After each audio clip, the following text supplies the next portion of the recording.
এই ভোটটো মই ৰাইজৰ সেৱা কৰিবৰ কাৰণে দিছোঁ গতিকে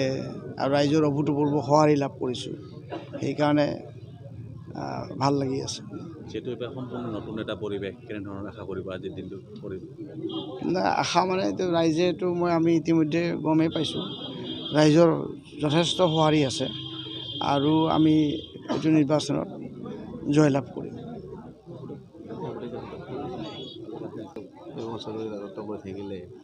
নাই অগপৰ দুৰ্গ হৈ থকা নাই এতিয়া অগপৰ দুৰ্গ হৈ থকা নাই এইকাৰণে কৈছোঁ অগপৰটো দুফাল হ'ল অগপৰ যিখিনি জ্যেষ্ঠ নেতা আছিলে তেওঁলোকৰ যিখিনি একদম আমাৰ ফণীভূষণ চৌধুৰী ডাঙৰীয়াৰ একদম ৰাজনৈতিক যাত্ৰাৰ আৰম্ভণিৰ পৰা যিখিনি জ্যেষ্ঠ সহকৰ্মী তেওঁৰ আছিলে ঘনিষ্ঠ সেই আটাইখিনি তেওঁৰ কাষৰ পৰা আঁতৰি গ'ল দলৰ পৰা পদত্যাগ কৰিলে আৰু এতিয়া সকলোৱে দেখিলে ৰাইজে যে তেওঁলোকে একদম নিজাববীয়াকৈ প্ৰতিদ্বন্দ্বিতা আগবঢ়াইছে গতিকে আৰু দলটো দুফালেই হ'ল দলটো দুফাল হ'লে দুৰ্গটো কেনেকৈ থাকিব ভেটিৰ মাটিটো খহি গ'ল